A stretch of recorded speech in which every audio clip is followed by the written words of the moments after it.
Hi, Mark Anthony Tierno here with another blog, and I thought I'd start off the new year with um, a brand new story time with the author. This reading is coming from the first Maldene book, and it's a scene that I could have sworn I thought I'd read, but I looked and I haven't, and it's what may possibly become a fairly infamous scene. It's an excerpt from chapter 17. And in this one, the group is in a place called Harbor of the World, which, if you haven't seen on my website, Harbor of the World, just picture harbor about the size of the Gulf of Mexico, stone buildings all around, and it really never sleeps. And of course, Eldar, our ever flippant elf, is eager to show everybody around all the sights and sounds. He's the original party elf. And so he's taking Lindel, who's the other elf, the guy with the bow and arrow, and showing him to a particular bar and what happens. And yes, every good fantasy book needs an obligatory bar scene with an exotic dancer. In this case, exotic dancer happens to be a Lamia, which, as you will find out, is giant snake from the waist on down and a lady from the waist on up. Anyway, this is my answer to an exotic dancer bar scene thing.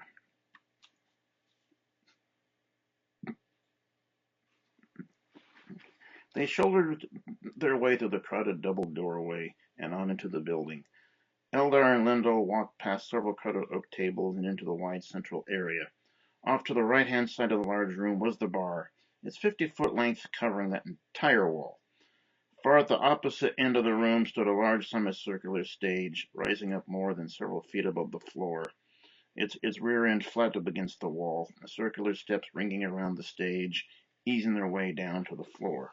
Overhead were the balconies of two more floors, each circling around the open central area of the bottom floor, like stone pews ringing around some large cavern.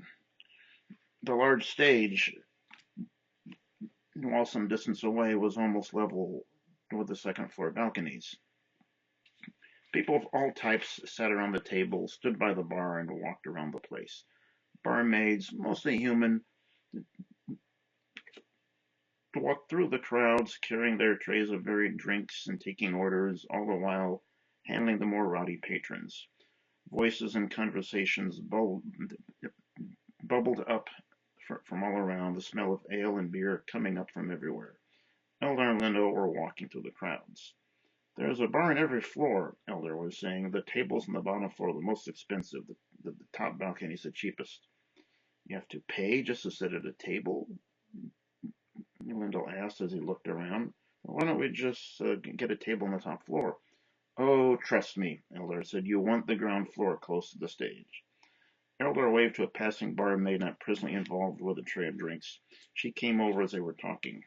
Get us a table right up by the stage, Eldar said as he tossed her 2 pieces of gold.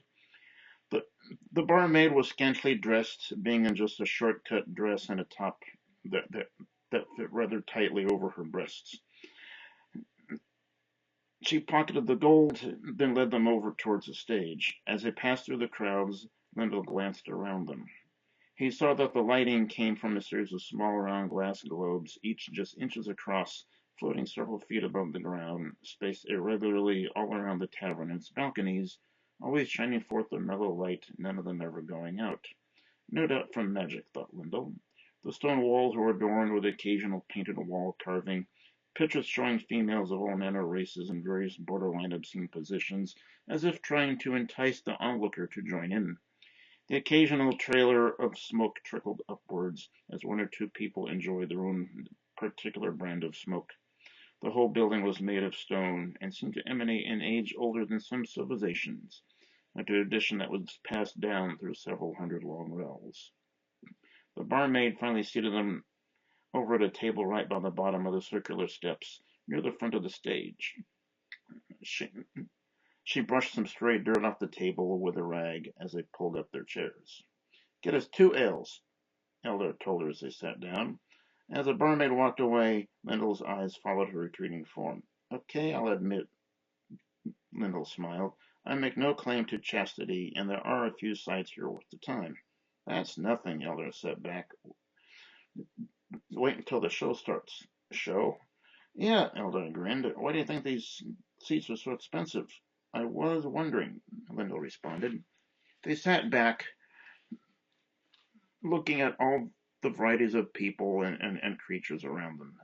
Never before had Lindel seen such a wide diversity all in one place, but Eldar assured him that this was average for any place around the harbor.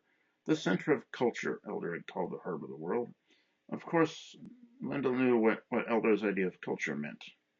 The barmaid came by with their drinks, Eldar paying for them as she slid them onto the table, bending down just enough for both of the elves to have a quick peek of her tightly held assets.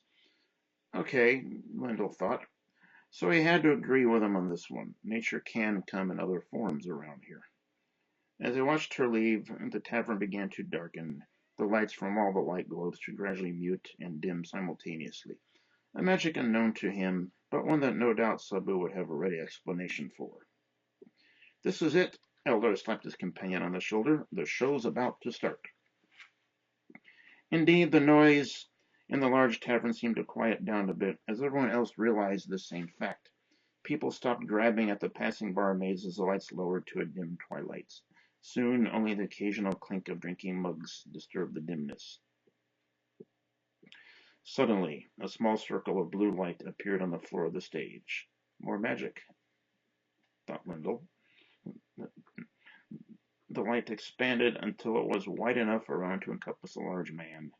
Then the light moved back along the stage and then finally up into the air a bit above it. It stopped as a globe of light hovering 4 feet above the center of the stage.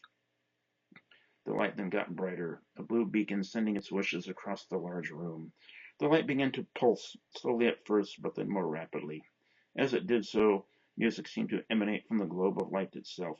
Faint at first, but then stronger and stronger until its rapid beat reverberated along the walls as the light pulsed brighter and brighter. Feet stomped and hands clapped to the rhythmic beat of the light as the audience joined in as part of the display. Finally, both light and sound reached a crescendo simultaneously.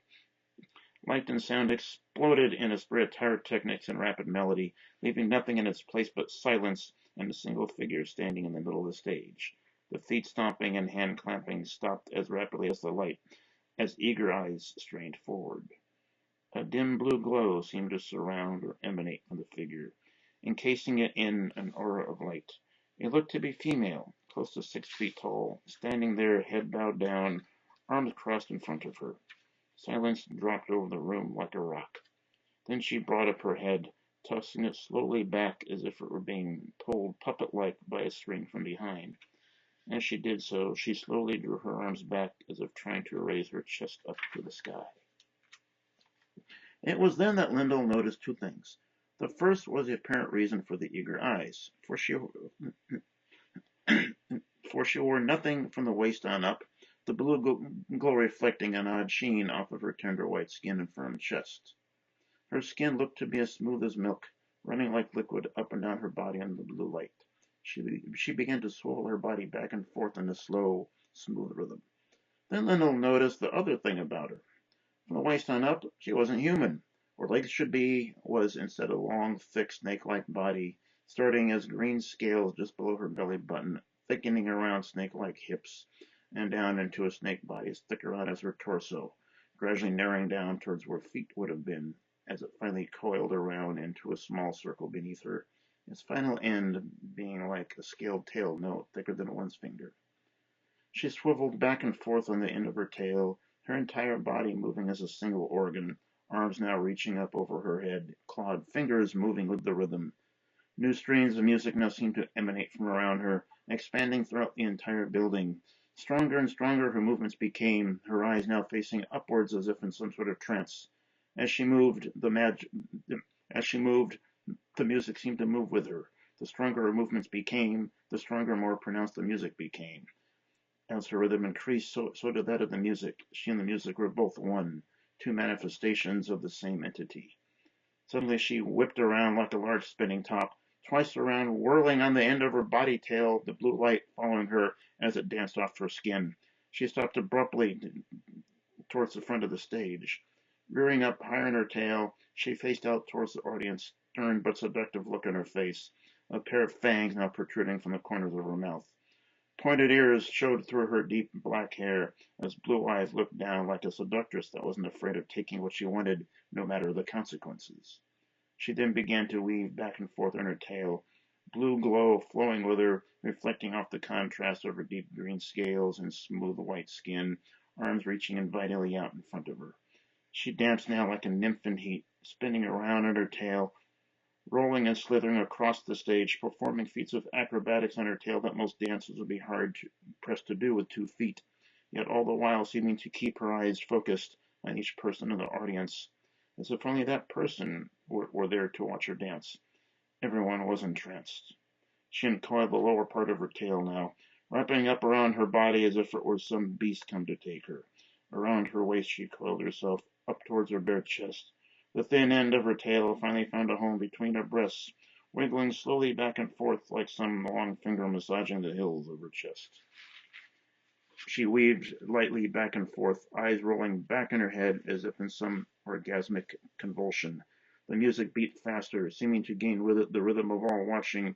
As the beat of their hearts, the pounding of their blood, all seemed to keep pace with the cadence of the music, the movements of her body, the flow of the dance. This wasn't a dance, it was a seduction. Her tail slowly uncoiled from around her body, as if caressing snake scales against her own smooth skin, until with a sharp crack she whipped the last of it out and back of her. Forward along the stage she now slithered up. Forward along the stage she now slithered, up to the steps that led down to the floor below. The music now had a slow, seductive sway to it. As she went up to the first step, half slithering, half dancing along its length. Down the steps she then came, her every movement a slow dance, while still keeping a seductive gaze on each individual watching her. Slowly she slid down the steps, her blue glow making her seem like a strange, eerie ghost, floating down the circular steps in some otherworldly dance. Wide eyes and drooling jaws watched as she finally caressed the ground floor with her tail, watched as she started to dance up to the nearest table, arms lightly massaging an onlooker's chest as her tail coiled lightly around his thigh, but all the while the rest of her body remaining in constant weaving motion. Then on to the next table, leaving the man at the first table in a pleasurable stupor. From table to table she went, her sprite-like dance suggesting much, but stopping short of actually offering it, whirling around in a frantic dance of seduction. Around the tables nearest the stage she went, the music seeming to come with her or from her, like into the blue glow that always kept her in sight. Finally she danced up to the table at which Eldar and Lindel sat. Both their eyes were locked into following her every movement as she slid up between them, first enticing Eldar by drawing an arm slowly across his face, the music coming from her body seeming to match his heart's own rapid rhythm. Then a tail came coiling around Lindel, massaging him around his waist and chest as if searching for something, tantalizing him with what the answer to his search might be.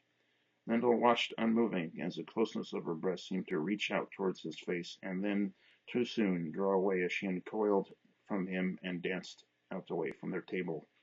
She danced back up the steps of the stage, standing between the bottommost step and their own table. Her coiling dance then became more intense as she swayed back and forth, first slow, then more aggressively, as if being tugged back and forth between two monstrous creatures. Into a frenzied whirl she went, spinning around on her tail, the blue glow flickering as she whirled round and round. Faster, too, went the music, and brighter became the light, and she now started to twirl like a maddening top. The music went round and round with her, faster and faster, the glow now brightening into a bright blue light, her whirling almost a blur. Finally, all that could be seen was a bright blue swirling light, shaping around the contours of her body, the music now a maddening rush. No portion of her body could now be seen as the bright flecks of light swirled through the maelstrom of rushing blue light that was her form, swirling faster and brighter, expanding out to twice her size. expanding brighter till all that could be seen was a storm of blue light near the stage. All that could be heard was the maddening rush of the music as it carried with it the bodily rhythm of all watching. The light and sound both rose to a thunderous crescendo, and then nothing. With a flash, the blue light was gone, the music with it, and no trace at all of the dancer. A brief moment of silence filled the cavern, with never a sound made, as everyone's hearts suddenly lurched to a stop. There was an explosion of applause as the lights came up, cheering, shouting, stomping, and clapping of an intensity that threatened to almost bring down the stone walls of the building itself. Long-lasting applause finally fading down into the general hubbub of talk and people ordering fresh drinks. "See," Eldar finally said cheerily, "was I right about these seats being worth the price or not?" Lindel didn't move. He couldn't move. He sat straight in his chair, eyes fixed forward, drool coming out of his open mouth. Eldar waved a hand in front of his friend's face. "Lindel," he asked, "are you all right?" Lindel's right hand slowly began to move across the table, the rest of him not moving a muscle, his face frozen in an expression Eldar couldn't decipher. Finally, Lindel's hand found his mug of ale, still mostly full. Straining as if from weakness, his hand slowly wrapped itself around his mug and then carefully brought it up to his face. Eldar watched curiously as, still the only part of his body that moved, Lindel raised his mug, holding it with all the care one would of something precious, his arm then tensing as if ready to strike. He splashed himself full in the face with the contents of the mug. Cold ale dripped down his face as he slowly put the mug back down on the table and shook his golden-haired head back and forth, spraying ale all around. "Definitely worth the price of admission," he finally said. "Now you know why they charge a gold apiece for these seats," Eldar laughed. As Eldar laughed at his friend's reaction, Lindel reached into a pocket and drew out a small pouch, jingling with the sound of several coins. "What's that for?" Eldar asked. "I already paid for the drinks." Lindel tossed his pouch on the table with a loud thunk, spilling its dozen gold coins under the table before answering. "The tip." Hope you enjoyed that.